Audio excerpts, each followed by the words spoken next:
नमस्कार, बहुत स्वागत आपका नादे टीवी पर। मैं हूं आपके साथ पारुल। 2024 के लोकसभा चुनाव से पहले अप्रैल माह में कर्नाटक के पूर्व सांसद अनंत कुमार हेगड़े ने मोदी के 400 पार के नारे का एजेंडा स्पष्ट करते हुए कहा था कि संविधान बदलने के लिए 2/3 से ज्यादा बहुमत चाहिए। इसके बाद राजस्थान में भारतीय जनता पार्टी की प्रत्याशी ज्योति मृधा ने भी इस बात को दोहराया। भाजपा के अनेक समर्थकों ने भी सोशल मीडिया पर संविधान बदलने की बात चुनाव से पहले करना शुरू कर दी थी, जिसका परिणाम ये हुआ कि यूपी सहित तमाम राज्यों में समाजवादी पार्टी और कांग्रेस जैसे विपक्षी दलों ने भाजपा के एजेंडे का डर दिखाकर दलित वोटों को भाजपा से दूर करने की कोशिश की और इसमें कुछ हद तक सफलता भी मिली। खासकर उत्तर प्रदेश में भाजपा को मिलने वाले 6% दलित वोट समाजवादी पार्टी और कांग्रेस की तरफ शिफ्ट हो गए। भाजपा की यूपी में लोकसभा सीटों की संख्या में 2019 के मुकाबले करीब आधी रह गई, जो बताता भी है। इसके बाद से ही भारतीय जनता पार्टी को दलित और ओबीसी विरोधी प्रोजेक्ट करने की रणनीति पर विपक्ष काम कर रहा है। भाजपा को आरक्षण विरोधी बताया जा रहा है। संविधान खत्म करने की साजिश रचने का आरोप भी भाजपा पर लगाया जाता है। अमित शाह के बाबा साहब अंबेडकर पर संसद में दिए बयान को मुद्दा बनाकर विपक्ष ने देशव्यापी आंदोलन भी चलाया है, जो अभी भी जारी है। और अब मनुस्मृति दहन दिवस मनाकर कहीं ना कहीं भाजपा पर प्रहार करने की रणनीति भी बनाई जा रही। लेकिन मनुस्मृति के दहन दिवस को सेलिब्रेट करने के मामले में विपक्ष सीधे आगे नहीं आया है, बल्कि इसकी शुरुआत बनारस हिंदू यूनिवर्सिटी से की गई है। यूनिवर्सिटी कैंपस में भगत सिंह छात्र मोर्चा के कार्यकर्ताओं ने मनुस्मृति का प्रतीकात्मक दहन करने की कोशिश की। इसके बाद बवाल हो गया। करीब 13 छात्रों के खिलाफ शिकायत दर्ज हुई। आपको ये भी बता दूं कि मनुस्मृति दहन की शुरुआत बाबा साहब अंबेडकर ने की थी। उसके बाद से ही मनुस्मृति को दलित विरोधी बताते हुए दलित एक्टिविस्ट इस किताब का दहन करते रहे हैं। अंबेडकर ने इस किताब का दहन सामाजिक भेदभाव के खिलाफ किया था, लेकिन आज राजनीतिक मकसद से इस किताब का दहन किया जा रहा है।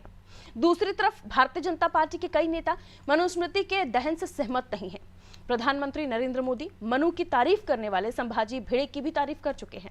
उत्तर प्रदेश में भाजपा के नेता भी मनुस्मृति को जलाने से सहमत नहीं हैं। उधर बहुजन समाज पार्टी सहित कई राजनीतिक दल मनुस्मृति का उल्लेख करके वोट बैंक की राजनीति करते आए हैं। ऐसे में सवाल यह है कि बनारस हिंदू विश्वविद्यालय से उठा ये विवाद अब कहां तक जाएगा और भारतीय जनता पार्टी के हिंदू एकीकरण के प्रयासों को मनुस्मृति जैसे विवाद कितना आघात पहुंचा सकते हैं। आज की चर्चा इन्हीं सवालों के इर्द गिर्द होगी। पहले कुछ बयान प्रतिक्रियाएं वो आपको सुनवा देते हैं, फिर चर्चा की शुरुआत। जिस प्रकार से सनातन संस्कृति हिंदू ग्रंथों पर हमला ये दुर्भाग्यपूर्ण है। अभी मनुस्मृति बीएचयू में जलाने का प्रयास, इसके पहले टीवी चैनल डिबेट में मनुस्मृति जलाने का प्रयास, इसके पहले रामचरितमानस फाड़ने जलाने का प्रयास और रामचरितमानस पर टीका और टिप्पणी। अगर संविधान को मानने वाले जो लोग होते तो संविधान के मूल प्रति पर राम दरबार अंकित है। अगर बाबा साहब भीमराव अंबेडकर के विचारों को फॉलो करते मानते तो ऐसे घृणित कार्य ये लोग नहीं करते जिस प्रकार से सनातन पे टीका टिप्पणी कर रहे हैं। सभी जानते हैं शैक्षणिक संस्थाओं में बीजेपी ने किन लोगों को बिठाया है। संघ के इशारे पर वो लोग बैठाए गए हैं जो दिन रात धार्मिक ध्रुवीकरण की भावना रखते हैं और इस देश में संविधान के प्रति घृणा रखते हैं। इसीलिए बार बार जब मनुस्मृति की बात आती है तो वो लोग उस मनुस्मृति के साथ खड़े हो जाते हैं। हम तो ये मांग करते हैं कि आखिर क्यों नहीं इतनी शिद्दत से संविधान के प्रति अपना समर्पण दिखाते हैं। वो संविधान जो इस देश को लोकतांत्रिक अधिकार लोगों को देता है, लोगों को उनकी आवाज उठाने के अधिकार देता है। आरएसएस और बीजेपी कभी भी इस देश के लोगों के अधिकारों के साथ नहीं खड़े। इसीलिए कभी वो बाबा साहब भीमराव अंबेडकर का अपमान करते हैं, कभी संविधान बदलने की बात करते हैं। वो तो जनता ने 2024 में हटा दिया, नहीं तो इस बार वो संविधान बदल डालते। भारतीय जनता पार्टी, उनसे जुड़े हुए संगठन, उनसे जुड़े हुए लोग धर्म के नाम पे, परंपराओं के नाम पे, कुंभ के नाम पे, त्योहारों के नाम पे जिस तरह से राजनीति करते हैं वो पूरा देश देख रहा है। भारतीय जनता पार्टी वो नारा देती है कि बटोगे तो कटोगे। आज पूरे देश में क्रिसमस का त्योहार धूमधाम से मनाया जा रहा है। क्या हिंदू, क्या मुसलमान, क्या सिख, क्या ईसाई, पूरा देश त्योहार मना रहा है। तो ये देश गांधी जी का है, ये देश बाबा साहब का है, ये देश कद्दे मुलायम सिंह यादव जी का है। ये देश न कटने जा रहा है, न पटने जा रहा है। ये देश आगे बढ़ने जा रहा है। नीलकंठ शास्त्र बुद्धे जो एक ब्राह्मण मित्र थे बाबा साहब भीमराव अंबेडकर के, उन्होंने कहा कि इस कुरीतियों को जलाना चाहिए और ऐसी कुरीतियों का दहन होना चाहिए। इसके पूर्व में राजा राम मोहन राय इसको बेबाकी से इस विषय पे उठा चुके थे और पूरे देश में एक क्रांति ला चुके थे। तो समय समय पर इन विषयों पर चर्चा हुई, वह पुस्तक जलाई गई, उसका एक दिवस हुआ और उसको एक स्थान पर सुनिश्चित करके, यद्यपि कुछ लोगों ने उसका विरोध किया, वह वामपंथी विचारधारा के लोग जो समाज में विघटन पैदा करना चाहते थे, वह वामपंथी लोग जो समाज को बांटना चाहते थे, वह वामपंथी सोच के समर्थक कांग्रेसी जो आज वामपंथ के अंदर ही पूरे कांग्रेस समाहित हो चुकी है, उन लोगों की तब की भी वो चाल थी और वह चाल आज भी चल। तो जली मनुस्मृति पहले भी अंबेडकर साहब के जलाने की बात कई बार है, लेकिन अब जल रही है सियासत के लिए, वोट बैंक के लिए, और ये राजनीति जिस तरफ इशारा कर रही है उससे भारतीय जनता पार्टी को नुकसान हो सकता है। यानी मनुस्मृति को मामला बना के या इस पर महाभारत करके जो नैरेटिव एजेंडा सेट करने की कोशिश की जा रही है, भारतीय जनता पार्टी को इसको लेकर अच्छा खासा नुकसान हो सकता है, क्योंकि इससे पहले भी संविधान आरक्षण जैसे मुद्दों को उठाकर लोकसभा चुनाव में भारी भरकम नुकसान भारतीय जनता पार्टी को पहुंचाया था विपक्षी दलों ने। अब इसको एक नया मुद्दा बनाकर क्या हासिल होगा ये हम जानने की कोशिश कर रहे हैं। और भारतीय जनता पार्टी जो हिंदुओं को एकजुट रखने की कोशिश करना चाहती है, जो चाहती है कि तमाम जातियां जो हिंदू हैं उसकी साथ जुटकर आ जाएं, उसमें कितना नुकसान उसको होगा। आइए मिलिए उन मेहमानों से हमारे साथ जो चर्चा में जुड़ रहे हैं, समझने की कोशिश उनसे, क्योंकि बनारस विश्वविद्यालय में जो स्टूडेंट्स थे उनकी तरफ से मनुस्मृति जलाने का प्रयास किया जाना और उसके बाद उनको रोका जाना, कुछ लोगों की गिरफ्तारी हो जाना, यहाँ से अगर ये आग निकली है तो कहाँ तक पहुँचेगी। कैसे जन साहब भारतीय जनता पार्टी से जुड़े हुए हैं हमारे साथ, जुड़ेंगे जल्द ही। संतोष पांडे जी हिंदू धर्म गुरु हैं, हमारे साथ जुड़े हुए हैं। संतोष जी आपका भी स्वागत करती हूँ। आरिफ हबीब साहब सपा से हमारे साथ बने हुए हैं, आपका स्वागत करती हूँ सर। रोशन जमीर साहब हमारे साथ जुड़े हुए हैं, राजनीतिक सलाहकार, सर आपका भी वेलकम करती हूँ। सबसे पहले संतोष पांडे जी आपका वेलकम करते हुए मैं आपसे समझना चाहूंगी, इसको लेकर जो महाभारत छिड़ी हुई है, कहा जा रहा है मनुस्मृति में शूद्रों के बारे में जो जिक्र है उसके खिलाफत करते हैं वो लोग जो हिंदू मनुस्मृति को जलाने का प्रयास कर रहे हैं, और उसके अलावा महिलाओं के बारे में कुछ ऐसे श्लोक हैं जिसको लेकर उनका वो खिलाफत कर रहे हैं और उसको लेकर अब जलाने की बात सामने आ रही है। लेकिन बयानात ये अब सामने आ रहे हैं जबकि मनुस्मृति को बने कई सालों हो चुके हैं, 1880 उसके बाद अब ये विवाद कैसे देख रहे हैं आप? क्या वाकई जो मनुस्मृति को जलाने की बात कही जा रही है या जो उसमें श्लोक है उनको लेकर बात कही जा रही है, उसको लेकर सियासत की जा रही है, वो सही है? संतोष जी। पारुल जी, आज के इस सभा संगम का एक अच्छा विषय समाज के समक्ष में जाए, ईश्वर से मेरी ये प्रार्थना है। और जिस विषय पर आप ने प्रश्न रखा है उस प्रश्न का जो एक श्रेष्ठ उत्तर है, जब आपको किसी चीज को समझना हो तो आपको प्रकृति को समझना चाहिए। हम एक छोटा सा वृक्ष लगाते हैं, कुछ समय बाद वो और प्रौढ़ होता है, कुछ समय बाद वो और प्रौढ़ होता है, फिर फल देता है, फिर वो बूढ़ा हो जाता है, फिर वो सूख जाता है, फिर हमारे ईंधन के काम में आता है। ये हमारा प्रकृति है और प्रकृति ही किसी भी धर्म से जुड़े हुए व्यक्ति का, चाहे वो वैदिक धर्म का हो, इस्लामिक धर्म का हो, क्रिश्चियन धर्म का हो, किसी भी धर्म का व्यक्ति जो है वो प्रकृति से जुड़ा हुआ है। प्रकृति के संधान को बिगाड़ने का प्रयास यदि हम किसी व्यक्तिगत आत्मीयता के लिए करते हैं, व्यक्तिगत हित के लिए करते हैं, व्यक्तिगत बहुमत के लिए करते हैं, तो प्रकृति इसमें आपके लिए विपरीत परिणाम देती है। प्रत्येक मनुष्य जन्म से शूद्र होता है।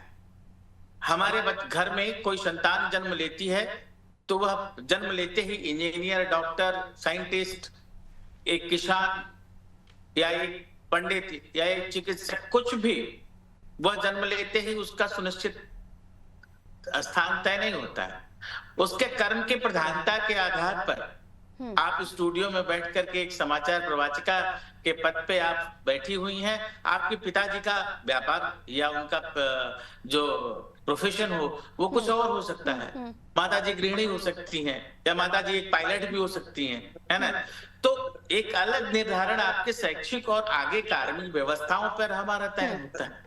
मनुस्मृति आपके डिफिनेशन में 200 ईयर्स से आपको बताया गया है, but Manusmriti is old now then 9,500 साल पुराना, ईसा पूर्व साल पुराना मनुस्मृति का हमारा इस धरती पर प्रादुर्भाव है।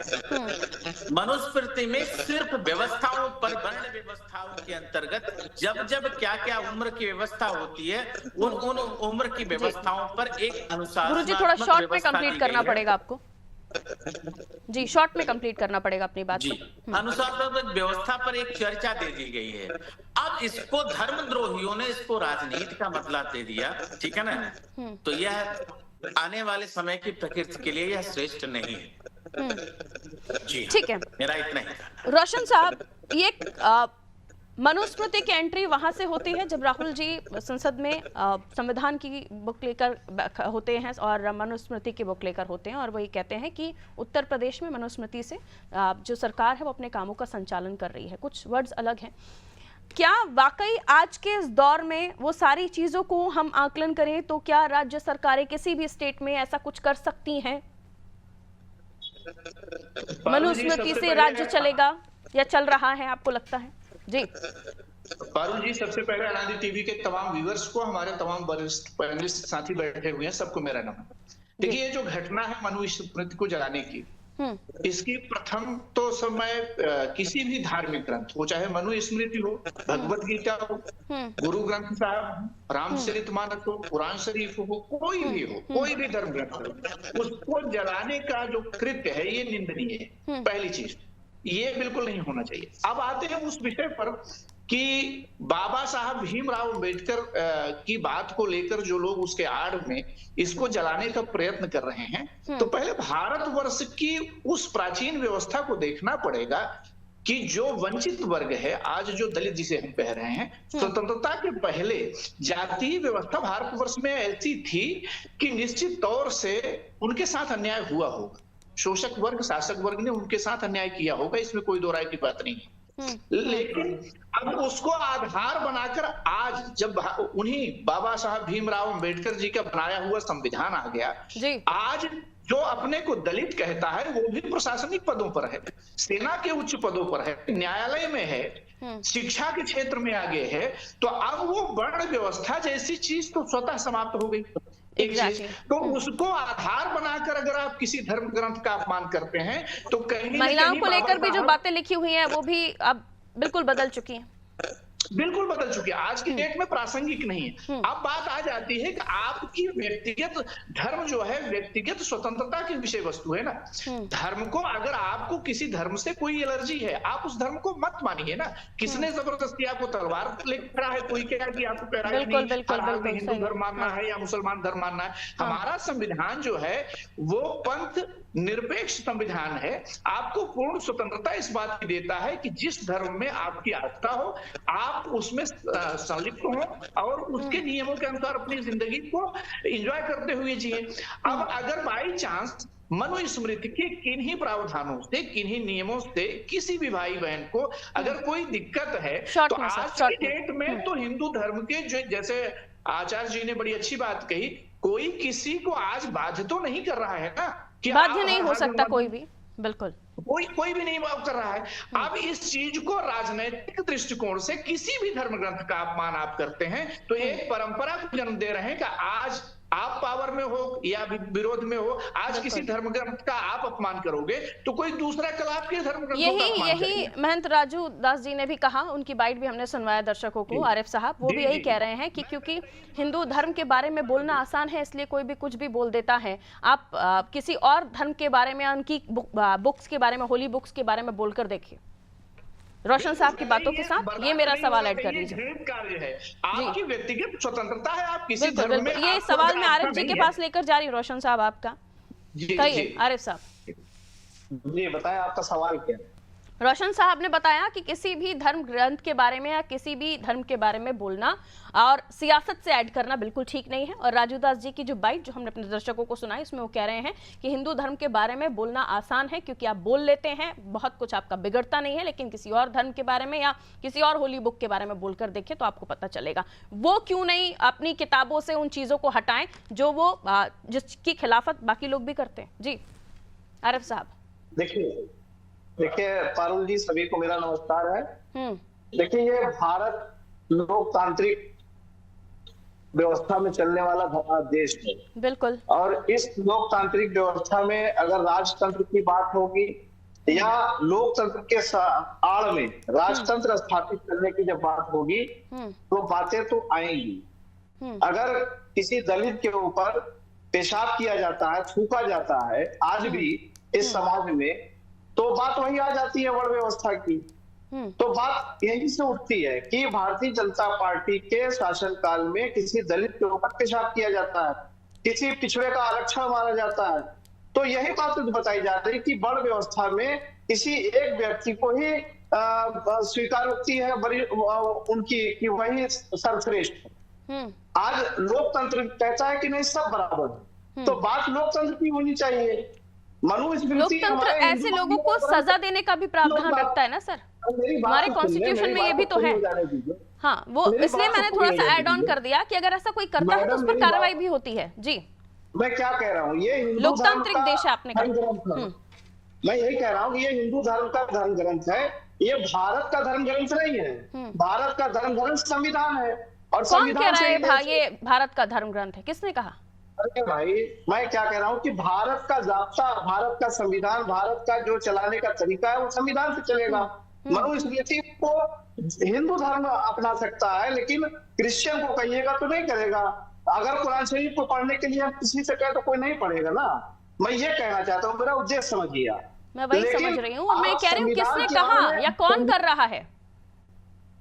अरे भाई, मेरी बात तो समझिए, मैं क्या कह रहा हूँ। संविधान के आड़ में अगर आप किसी छुपे हुए एजेंडे को लागू करेंगे तो निश्चित रूप से आवाज उस पर उठेगी। अगर किसी दलित का हक मारा जाता है, किसी पिछड़े का हक मारा जाता है, तो निश्चित रूप से वो बातें उठेंगी जो वर्ण व्यवस्था को लेकर के लोगों ने उठाई। मेरा कहने का उद्देश्य है, मैं किसी धर्म ग्रंथ का अपमान करने की बात नहीं कर रहा हूँ, लेकिन धर्म ग्रंथ अगर ये मनुस्मृति को जलाने की जो कोशिश की जा रही है वो आपको सही लगता है, गलत लगता है, ये भी जवाब दे दीजिए। वो समाजवादी पार्टी इसको लेकर सही मानती है, गलत मानती है?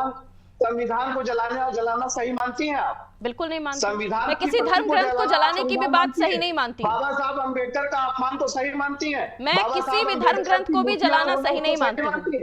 मैंने कहा ना, मैं नहीं मानती। अब आप कहिए। हाँ, मैं भी नहीं। क्या मनुस्मृति को जलाना ठीक लगता है आपको?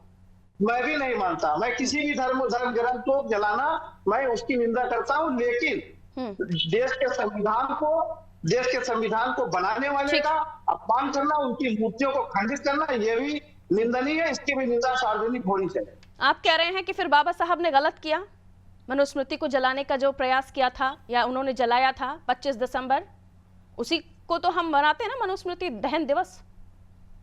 फिर आप कह रहे हैं बाबा साहब ने गलत किया था, आप उनका अपमान कर रहे हैं। फिर बाबा, वही बात मैं कह रहा हूँ, फिर से कह रहा हूँ, मैं वही बात फिर से कह रहा हूँ कि बाबा साहब के साथ जो हुआ, जब वो क्लास में पढ़ने जाते थे उनका अलग जगह बैठाई जाती थी, उनको पानी पीने नहीं दिया जाता था। आज भी नहीं, आपने कहा कि आप उसको गलत मानते हैं, तो मैंने इसलिए पूछा कि फिर आप भी तो अपमान कर रहे हैं ना उनकी बातों को ना मान के। अगर उस बल व्यवस्था को लेकर के कोई विरोध करता है तो मैं भी उस व्यवस्था, ठीक है, उनकी सोच या उन्होंने जो किया फिर उसका अपमान आप भी कर रहे हैं। ठीक है, लौट रही हूँ। मैं सबको समान अधिकार देने की बात करता हूँ। भारत का संविधान आपने बोल दिया जो आपको बोलना था, और अब आगे मैं सवाल लेकर जा रही हूँ केसी जैन साहब के पास। ठीक है सर, काफी समय हो गया बोलते हुए आपको।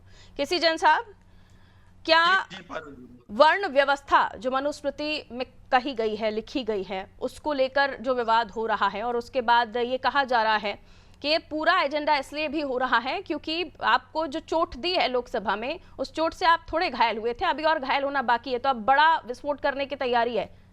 नहीं, देखिए पारुल जी, यहाँ पे 2-3 चीजें हैं जी। अभी आचार्य संतोष जी ने कई चीजों की व्याख्या की कि मनुष्य में क्या क्या कुछ है और किस तरीके से जीवन पद्धति को आगे बढ़ाना है। वो बाल काल से लेकर के वानप्रस्थ आश्रम तक उसकी भी व्यवस्था उसमें दी गई है।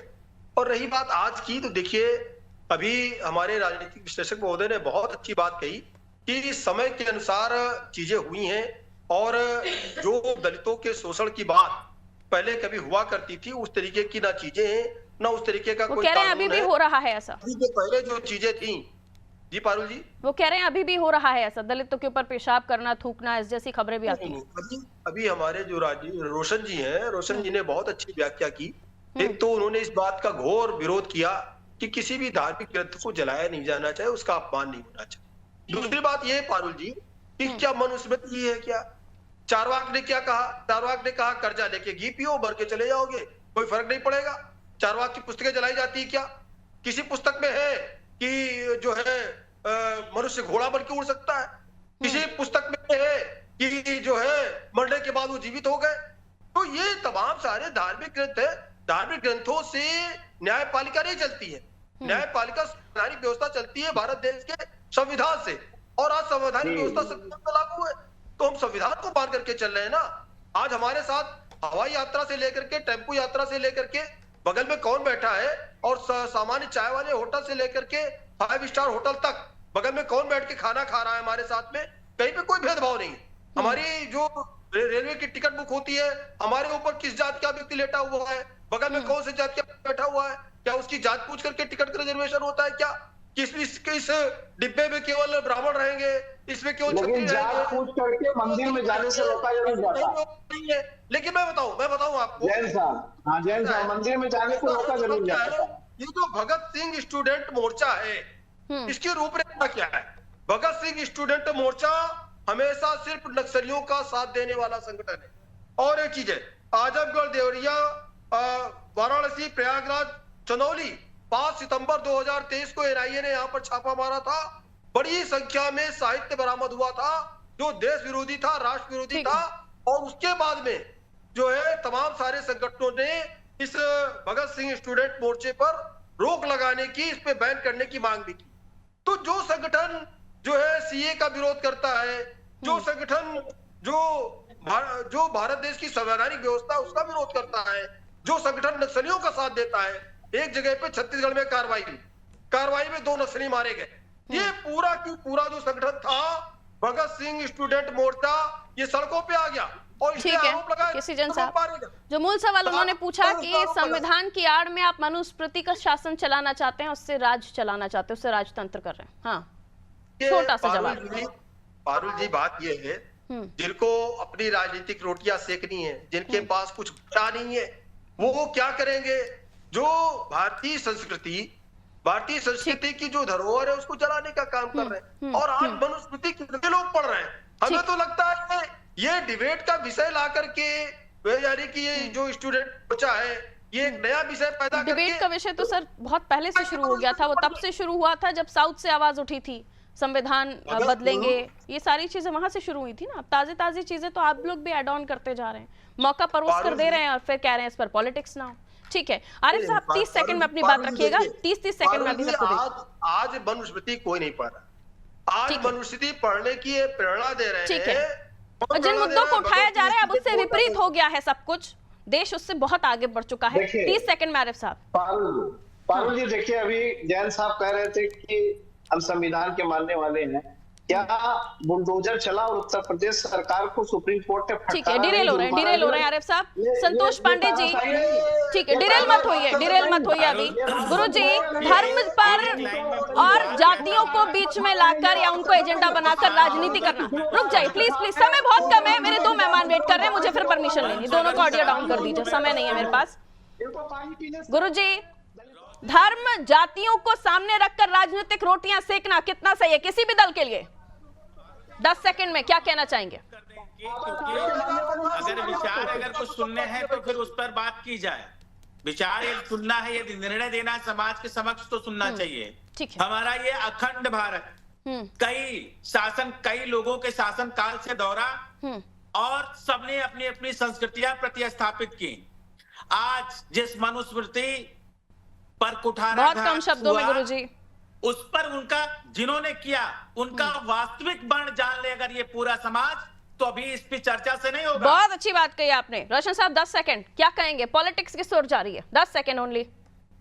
देखिए, मेरा मानना है पारुल जी कि ये जो मनुस्मृति या किसी भी धर्म ग्रंथ को जलाने की प्रक्रिया है, मेरा निवेदन है सारे पूरे भारतवर्ष के लोगों से, कितना डेंट देगा ये मुद्दा बीजेपी को?